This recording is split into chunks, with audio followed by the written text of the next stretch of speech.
Hello, this is Spartan Commander, and this is the 1009th RomeTotal War Brotherhood game that I've put onto YouTube. And just to say, this battle is fought on an old battle map called the Aurelian Foothills. Okay, you will see that it is very, very hilly, as the map says, the foothills there. And you can see here that that's one of the peaks of the hill that both teams will be trying to capture.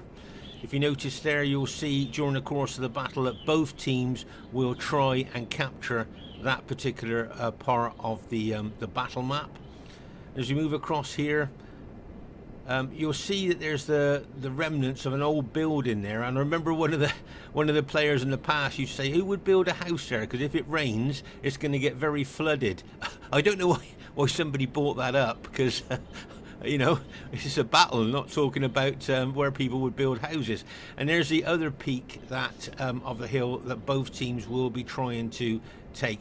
I just want to show you how steep these hills are.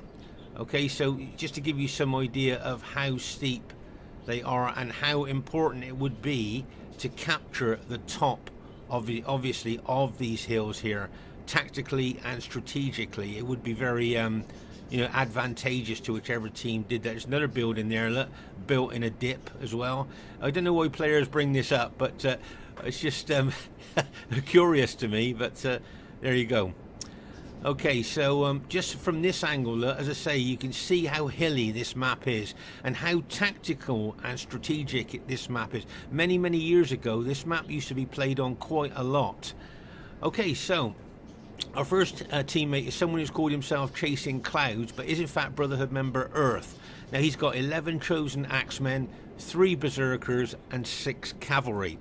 Okay, if you have a look at his chosen axemen there, remember these guys have got excellent morale and they've got effective against armor axes, and this enables them to cut wide swathes through heavily armored troops like Roman infantry. Make no mistake, they can be battle-winning troops. And then we come to arguably the most powerful units in the game, the berserkers. Remember, they've got 2 hit points, excellent specifications, big attacking specifications, as I say, and also they've got effective against armor maces. But of course the main thing that they've got is the fear factor that they bring, taking morale away from enemy troops, destabilizing them, making them more susceptible to routing. And Earth's army also consists of the Gothic cavalry. Check out the specifications of the Gothic cavalry, and I think you'll be surprised on how good Germanic Gothic cavalry are. So that's Earth's army. Quick look at his general there. There's a general there in a very dynamic pose with his sword up. Look, like kind of saying, come on guys, we're going to attack. There, as I say, very dynamic pose there. So that is Earth's Germanic army. Make no mistake, that will be a tried and tested army there. Okay, so our next teammate is Brotherhood member Sable, who's bought the Scythia faction. Now he's got 10 headhunting maidens and 10 warhounds. Okay, now remember what we've talked about these maidens before. Okay, when you hear the name maiden, you might think, oh, innocent, quiet, reserved, maybe a bit of a wallflower. Well, that ain't these girls. These girls are the deadly ladies of RomeTotal War. And if you notice there, you can see they're effective against armor axes there. Okay, and cavalry versus cavalry, these are probably the best cavalry in the game. They're not very good against infantry. I always add that. They're not great against infantry, but with those effective against armor axes, cavalry versus cavalry, they probably are the best cavalry in the game. And then you've got the warhounds as well. You've got 10 of them. Now, you might be surprised to know that these dogs bring a small fear factor as well to the battlefield. So with 10 warhounds and 10 headhunting maidens, it'll be interesting to see how well Sable uses the Scythia faction during the course of the battle. I just want to show you how sheer the sides are of these hills. Look at that. When you look at how sheer the hills are, it makes you wonder how these troops are not falling off the side of the hills. Look at this guy here. He's nearly leaning back onto the hill to be able to stand up. It just goes to show how, as I say, the sheer those hills are there, the sides of those hills are. Okay, our next teammate is brotherhood member JGP. Now he's got the bog standard 31k Roman army, 14 infantry and 6 cavalry. And the reason that's been the bog standard 31k Roman army for many years is it's so effective and so efficient. And our last teammate is myself, Spartan Commander, and I've just got 13 Spartan units there. Okay, 13 Spartan units. So as I say, this was a very much used map many years ago because it's so tactical and strategic. Okay, very diverse team. We've got Germania with Earth, Scythia with Sable, Rome with JGP, and of course Greek cities with myself. So it's a very diverse team there. And as I say, many years ago this was used a lot, and as I say, very tactical and strategic map. But the important thing is to try and capture those peaks, those highest peaks there, and make no mistake, the enemy team will be doing exactly the same. It's got the potential to be a cracking battle. And here is the other team. We have brotherhood member Mantu with the Pontus faction. He's got 14 pikes and 6 chariots. Okay, have a look at the upgrades on his pikes. You'll see he's got 8 upgrades, 2 experience stripes, gold shield, gold attack on his Pontus pikes there. I would say probably that's the optimum upgrades on the big 121 man units there. I just wanted to show you our troops have got to fight all the way down those pikes to kill the man on the other end, and that can be quite a difficult task to do that, because those long pikes can kill our men before we even get in range of them. And then we move to the infamous chariots here. Now, very often the chariots get a bad press. I know I say a lot of times, really think about bringing chariots, because they are a double-edged sword. If they run amok, obviously they start killing your allies, you know, and they can be a real nuisance, a very double-edged sword. But if you notice when I talk about the chariots, I also add they can be battle-winning troops as well if they're used correctly. So yes, they are a double-edged sword. Yes, if they run amok and start killing your allies' troops, that's really bad. But if they're used really well, as I say, the massive fear factor they bring, the big attacking specifications they bring, if they're used well, they can be battle-winning troops. So it'll be interesting to see how well Mantu uses his chariots during the course of the battle. Okay, their next teammate is brotherhood member Lando. Now he's got 13 infantry and 5 cavalry. Okay, 13 infantry and 5 cavalry. Check the upgrades on his cavalry. 1, 2, 3. So he's got an experienced stripe, gold shield, gold attack on his cavalry. So make no mistake, that is Lando's normal traditional Roman army there. Their next teammate is someone who's called himself Caesar Easer, I think, but it is in fact brotherhood member Royer, and he has got 1 druid and 19 chosen swordsmen. Yes, 19 chosen swordsmen there. So he's got a lot of infantry there. Okay, you can see them there, and he's got them in his usual battle formation, which is usually quite a strong battle formation there. There's a close-up of them. As you can see, 19 units and a druid unit. The druid unit somewhere amongst those troops there, giving extra morale to them there. So it'd be interesting to see how well he handles them during the course of the battle. And their last teammate is brotherhood member Fesen with his standard faction of choice, Carthage, and his standard army of 16 sacred band spearmen and 3 light infantry there. Okay, and he'll make no mistake, he'll be running his troops up onto that highest peak as fast as he can. Okay, and over here, as I say, it's going to be a race between JGP and Royer, who's going to get up on that highest part there, because remember, getting up on the highest part will give you a downslope advantage there. So it'll be interesting to see which one of them gets up on there. And over here on this hill, you'll see both Lando and Mantu will try and capture this hill. And what I'm going to try and do is get up there first and try and hold the hill for as long as I can. So there you are, a very tactical and strategic map. Be interesting to see what happens.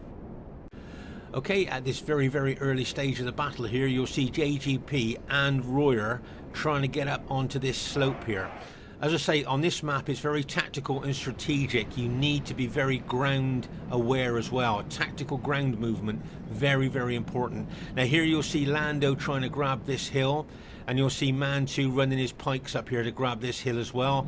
And you'll see me running my Spartans up there as well, trying to grab that hill.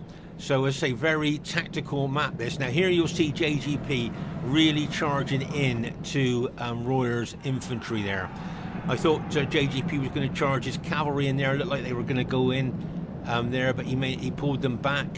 There you'll see headhunting maidens there charging in. What I think our team's going to try and do is to try and take out that Gaul army if they can. Okay, so you've got the headhunting maidens and the warhounds of Sable, plus all of JGP's army looking to take out, if possible, the Gaul army there. You'll see it's pretty even there up on that slope, and you'll see that Fesen's trying to get up there as fast as he can, and you'll see that Earth is trying to get the bulk of his Germanic army up there as well. There's some warhounds there and Germanic cavalry there as well. But here, make no mistake, JGP will try to take out that Gaul army. Okay, so tactically and strategically, what I'm looking to do is to try and get up on this hill, and if I can, I want to try and hold Scipii and Pontus infantry for as long as I can. Okay, so it'll be a 2-on-1 here, and I will be trying to hold them as long as I can. And the reason I'm going to do that is because then my 3 allies, if they work together, will be 3 onto 2 there. Can you see what I mean? So Sable, Earth and JGP will be against 2 enemy armies there. So that's what I'm thinking about doing with my Spartan army. But if they can take out this Gaul army, that would be a massive thing for us here. Right, can you see JGP's cavalry going in there? He's going in there, bang! And he smashes in there with his cavalry. And now he's moving his infantry in there as well. I noticed he was running forward with his infantry. So it's an infantry and cavalry attack on the Gaul army there. And you can see that Sable's effective against armour maidens there are ready to charge as well. Here you can see a lot of the Gaul infantry starting to rout here with the pressure that JGP is putting on them there. And as I say, you've got those headhunting maidens with their 7 charge bonus ready to charge in as well. Oh my gosh, if we can rout that Gaul army, that'll give us a massive advantage. Right, so as I say, tactically and strategically, what I'm going to do in my Spartan army is to try and hold up the Scipii and Pontus infantry for as long as I can. Okay, they may well be thinking, because it's a 2-on-1, they'll be able to take me out quite quickly. So as I say, I'm going to try and hold them as long as I can to give my allies a chance here to take out the 2 other enemy armies there. And as I say, you can see that Gaul army starting to crack under the pressure that JG is putting them on them. And you can see the headhunting maidens there coming in as well, and bang, as they smash it. Oh my gosh, oh my gosh. Right, we have routed Royer's Gaul army there. That is great news for us. So you can see, like, we've now got the downslope advantage here. Can you see headhunting maidens and JGP's infantry and cavalry there in a great combination attack has now routed them. Now look at what the Carthage army is saying. Read the writing there. Unhappy to see friends routing. If you notice that even the elite sacred band, look what they're saying. Unhappy to see friends routing. So that means their morale is low. Okay, once again, unhappy to see friends routing. They're unhappy to see their Gaulish allies routing there, and so their morale will be low. And look at the downslope advantage, or downhill advantage, that JGP and Sable have got now against the Carthage spears. But we know Sacred Band are pretty tough. But behind the Sacred Band there, you've got the Germanic Gothic cavalry, okay, plus you've got Sable's warhounds there with the small fear factor that they bring. And make no mistake, they may well be looking to smash into the back of those Carthage Sacred Band once they get engaged. Okay, that may well be the tactic being employed there. But as I say, good news for us, all the Gaul army has now been routed and taken out. Okay, now over here you'll see that Mantu has got his chariots in behind my Spartans there. Now whether he's thinking about charging into the rear of my engaged Spartans, that might be a target for him there, he's possibly thinking about, or he may well take his chariots further around and charge into the back of our engaged troops over on the other slope there.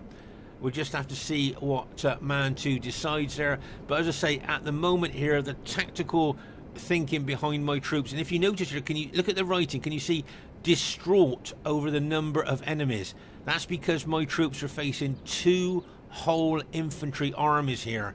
Okay, all that infantry is making my troops now once again distraught over enemy numbers. So that means the morale of my Spartans is lowered now because they're frightened by the sheer number of enemy troops that they're facing. All those Pontus pikes, the 121-man Pontus pike units, and all of Scythia as well. So that's why my guys are distraught by enemy numbers there.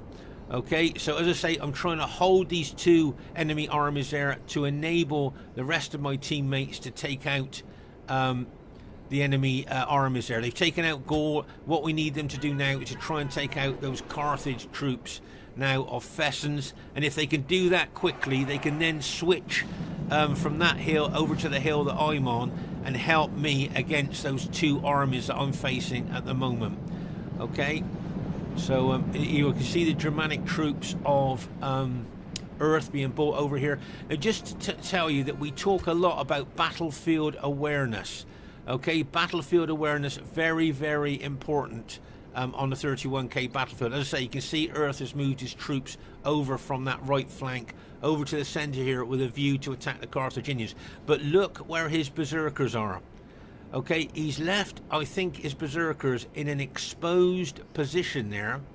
Okay, and remember, if an enemy unit attacks them or gets close to them, they will be activated, and then they go out of control of their Germanic general, and they just attack the nearest enemy unit. Now, bearing in mind, arguably they're the most powerful units in the game, you need to look after them. Now, you can see the chariots here of Mantu. Now, make no mistake, he would have seen those berserkers there in a very exposed position. I bet he's thinking if he sends one of his chariots up there, he could activate all 3 of those berserkers. As I say, we talk a lot about battlefield awareness, being aware of what's going on all over the battlefield, as well as what's going on around your own army there. So as I say, the chariots there in behind the berserkers, obviously Earth hasn't spotted that, or otherwise I'm pretty sure he would have moved his berserkers into a more protective position there. But meanwhile here you can see that JGP has got the down slope advantage there on the Carthaginian troops of Fesen, and he looks like he's trying to get some units around the flank of Fesen as well. Plus you've got the headhunting maidens there to charge in. Meanwhile here I'm fully engaged now. We're trying to hold 2 really big armies there. Make no mistake, they will be looking to come around the flank. You can see a couple of Pontus units have already attacked my flank, and they'll just make the use of their numbers there by, as I say, coming around the flank of my troops there. But as I say, the longer I can hold up the Pontus and Scythia infantry, okay, the longer I can hold them up there, the better. I'm keeping my general unit back in reserve, so that when any gaps arise in my battle line, I will put the general unit to plug those gaps. But here, as I say, the berserkers extremely exposed to chariot hit here. Now, make no mistake, Mantu's looking at those berserkers, probably thinking he can't believe his luck. So watch out for a chariot unit going into those berserkers to activate them. Right, can you see that chariot unit is going to go into those berserkers and bang as he goes in there. Now you notice there he'll be killing a few of those berserkers with his chariots. Okay, now the berserkers haven't activated immediately. Have you noticed that? Veterans watching this notice the berserkers haven't activated immediately, but the moment that chariot unit leaves, I reckon they're going to activate. There you are. Can you see that chariot unit is routed and left, and it has now activated all 3 of Earth's berserkers. Okay, all 3 of the berserkers have now been activated, and they will now chase after the nearest enemy unit there. Now what I think Mantu's going to do is get his chariots closer to those berserker units and then pull those 2 berserker units away from the main battle. That's what I think Mantu's going to do. This unit here seems to be charging into the fray. It seems to be going towards the Carthage troops there, but those 2 berserkers I think are going to be chasing chariots away from the battle here. Here you can see another chariot unit of Mantu's here attacking the Scythian Warhound infantry that were with the Warhounds there. You can see he's attacking them. and to make no mistake, they will be being killed quite easily. But over here on top of the hill here, you can see Sable's charged one of his cavalry units in there to try and help me. But if you notice here, can you see the enemy with sheer weight of number have created a salient into my battle line? Make no mistake, they're looking to punch a hole straight through my battle line. Now that puts me in a dilemma with my infantry general, with my Spartan general that I was holding back in reserve. Do I put it there to stop them trying to smash through the center of my battle formation? But I'm aware that there's 2 Roman units that are coming around my flank. I may well have to use my general to try and counter those 2 units. But can you see the problem that I'm getting here, being attacked by 2 massive armies here, trying to hold as long as I can. And as I say, they'll be coming around the flank, and you can see by sheer weight of numbers they have created a salient and are trying to punch a hole straight through the center of my Spartan battle line there. Okay, make no mistake, the sheer weight of their numbers there could well do that. But meanwhile over here you'll see that JGP's trying his best here to take out the Carthage army there as much as he can. As I say, speed is the essence here. We need to take this Carthage army out. My allies need to take them out and come across to help me, because I don't know how long I'm going to be able to hold. Okay, so as I said to you before, you'll see that this one berserker unit there is going for the Carthaginians, so that's good news for us. But the other 2 are busy chasing fast moving chariots. Now you watch Mantu's use of the chariots here. He will just pull those chariots away to pull these 2 powerful units, arguably, as I said, the most powerful units in the game, away from the main battle. Look, they're just going to chase those chariots, and Mantu's just going to draw them further and further away from the main battle there. So as I say, a nice tactical use of chariots there by Mantu. But here you'll see that JGP's putting a lot of pressure on those Carthaginians. Here come the Warhounds coming in behind the Carthaginians there with a small fear factor that they bring. Okay, you can see the Warhounds going in, but I just thought I'd show you this. Now we know that Sacred Band are elite troops, but if you notice here, if you read the writing, can you see frightened by dogs? Okay, so I don't think that the dogs bring a big fear factor, but they do bring a certain fear factor here. And as I say, even elite Sacred Band troops frightened by dogs. See, frightened by dogs. So there is a small fear factor that dogs bring to the battlefield. I don't think it's a massive fear factor, but it is a small fear factor. Here you'll see Lando bringing his cavalry from the other hill, looking to charge into maybe the flank of JGP's infantry there. That's what you may be doing. You can see the Germanic cavalry have just arrived, and you've got the headhunting maidens of Sable here. Now he'll be reluctant to charge his cavalry into those Carthaginians there, obviously, because they're anti-cavalry spearmen there. But you can see that the Germanic troops, the effective against armor axemen, have been thrown in there, and that 1 berserker unit's in there as well. Still, the elite Sacred Band are still holding there, even with those Warhounds going in behind. All the Germanic troops, all of JGP's SBQR troops. You've got the Germanic cavalry coming in behind as well, and then you've got some headhunting maidens, bang, as they go in there as well. They're going in there, look, they're going to hit again with those maidens there, and bang, as they charge in. Oh my gosh. Right, so this is good news. We've routed all of Royer's Gaul army, and we have now routed all of Fesen's Carthage army here. So this is good news for us. All those Gaulish troops of Royer's, as you saw earlier, were completely routed, and now after a tough fight here, we have routed all of Fesen's Carthaginians. So now I hope they can get across to the other hill where I'm fighting there to give me some help, because you can see that the enemy now, through sheer weight of numbers, have punched a hole right through my battle line now. I'm trying to close that off by having units attack the flank of that salient, that breakthrough that they've made. I had to send my general over to fight those 2 Roman units that are coming around my flank here, but trying to hold 2 really big armies there was very difficult. But I've done what I wanted to. I've held them up long enough to let my allies attack. Now over here you'll see that the berserkers now have run out of AMOK mode. Can you see they're in no, they're not kind of, sorry, I'm not AMOK mode, but they're not activated anymore.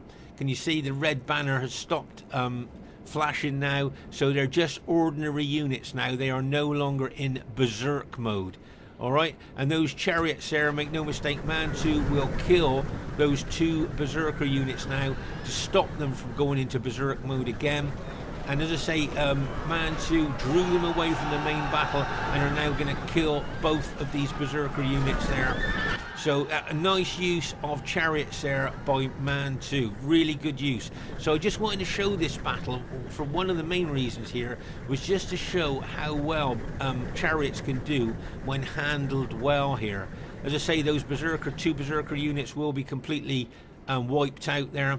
And over here on my what I'm going to call Spartan Hill, Spartan Hill there, the Spartans are still holding. I can't believe that. There's Sable sends some of his headhunting maidens to attack the flank of those Scipii infantry, but I can see that those units that broke through my main battle line are now attacking the rear of my Spartans. So I'm being attacked from 2 directions, the Scipii infantry coming in and those pikemen coming in behind me here. As I say, you can see Sable's brought some of his headhunting maidens over here to help there. But over here you'll see that, make no mistake here, Lando is going for the Germanic general. Okay, make no mistake about that. He'll be looking to take out the Germanic general. Remember, barbarian morale is not very good. You take out the general and you're going to lower the morale even more. Plus, Lando's got the downhill advantage. Now, Sable here, he can either do one of 2 things. He can either charge in to those Scipii cavalry, or he can put those couple of units up here and then charge downhill into the rear of the enemy troops. It'll be interesting to see what he's doing there, but my Spartans are starting to rout now after a tough fight. Meanwhile, over here, after routing both Gaul and Carthage there, okay, you'll see that my allies now are trying to get across to the hill that I'm on, and they've decided they're going to take this route here, which takes them down into the dip. Now, it's the quickest, possibly the quickest route to get on that hill, but it is going to take them down into the dip there, okay? And that, as you will see, could be maybe possibly the wrong place to go, but you'll see what I mean in a minute. Right, so you can see here that Sable's decided to charge his effective against armor. Oh my gosh, that's a Germanic general just been taken out. But you can see Sable has charged his effective against armor maidens into Lando's cavalry there, hopefully going to take them out. Alright, but as I say, here you can see there that my allies are down in that dip. Now, Mantu spotted that, make no doubt about that at all. Okay, so over here you'll see that the vast majority of my Spartans, after a tough fight, they're tired, they're battle damaged, and they have now been routed by enemy numbers there. Okay, and I think it's just my general unit that's still fighting there against those 2 Scipio units there. So the general's still there, but you've got all these enemy troops that can now go downhill into the rear of my general. But just to say, if you look at the positioning of Mantu's chariots here, he's brought them up from down there, okay, up onto this higher ground. Now that could be very, very advantageous here for his chariots. Now there's some of JGP's units there, and there's some Germanic units there as well, which I'm sure Mantu's going to charge in with his chariots. Okay, remember the massive fear factor, big attacking specifications of those chariots there, and he's attacking JGP's units. Now, what worries me is all my allies' troops are tired, okay, and a good hit from those chariots could cause a mass rout. Okay, so as I say here, my allies are down in this dip. Okay, they're down in the dip there, so they're on a lot lower ground than the chariots. Okay, so you can see that they're starting to go up the hill on the other side, but they're on a lower ground. And the chariots, if they charge, will have a downhill, a massive downhill bonus. And if they start getting some of my allies' units routing, it could develop into a mass rout. As I say, my allies' troops are tired and battle damaged. This one berserker unit here is attacking that Scipio unit, but basically all my troops are now dead. Just a general unit now being attacked from behind and in front as well. Just look at the length of those Pontus pikes coming downhill into my general unit there. So make no mistake, my general unit is about to get taken out there. Okay, but I think my Spartans held quite well there as part of a tactical plan to hold those two armies up to allow my allies to take out the two enemy. There's my general just been taken out. So right, so watch the chariots here. Watch the downhill charge of the chariots. Can you see straight away a lot of JGP's troops are starting to rout, and Germanic troops that were there as well. Okay, so Mantu is now coming down the hill with his chariots into JGP's tired and battle damaged troops. You've got the Germanic troops coming across to meet the chariots as well, but the chariots have got that downhill bonus, like a bang as they smash in there. Oh my gosh, can you see JGP's general has routed, and you can see, oh my gosh, all I think basically of JGP's army is just routed, and I think all of Earth's Germanic army has just been routed by that massive chariot, downhill chariot attack by a Mantu there. Okay, so as I say, here you can see that Mantu's chariots there with their big attacking specifications, and the fear factor has now routed, basically I think all of JGP's infantry has now been routed down that downhill bonus line. And over here, all the Germanic troops have been routed as well. They're exhausted and very tired, look. So their morale would have been very low. They're battle damaged as well. And when the chariots hit, it just sparked off a mass rout of all our armies. So after routing all of the Gaul and Carthage army, things looked good for us, didn't it? And now that chariot attack, that one chariot hit there by Mantu has routed all of my allies' armies there.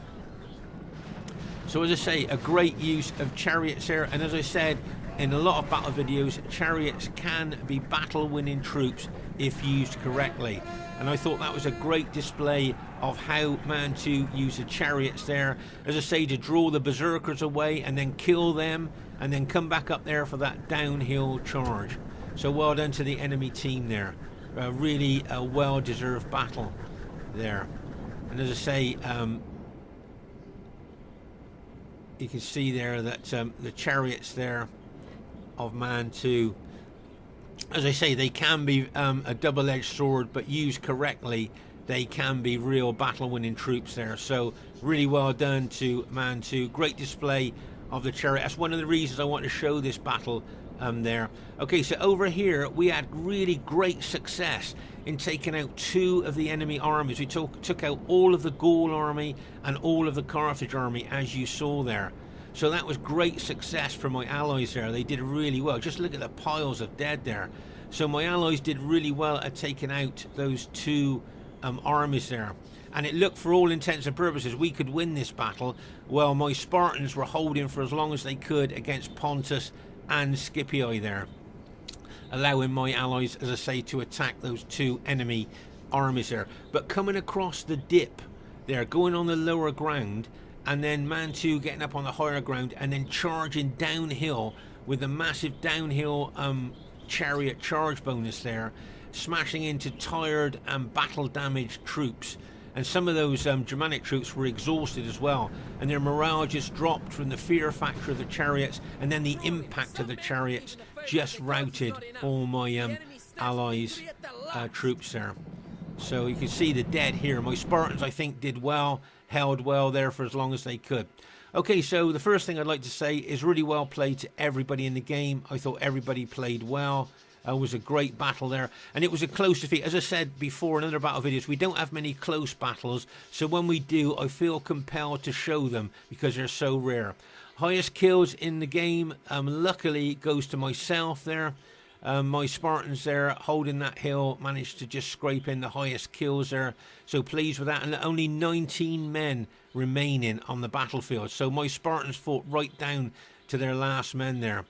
So, and if you notice, apart from Sable's army, I've got the smallest army in the game. Remember, Sable's army was cavalry and warhounds, but my army apart from that one, was the smallest one on the battlefield there.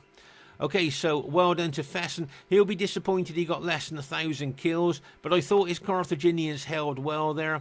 Royer, he'll be very disappointed he got less than 1,000 kills there, but his army was smashed, crashed and bashed there, really. Well, both of those armies were there.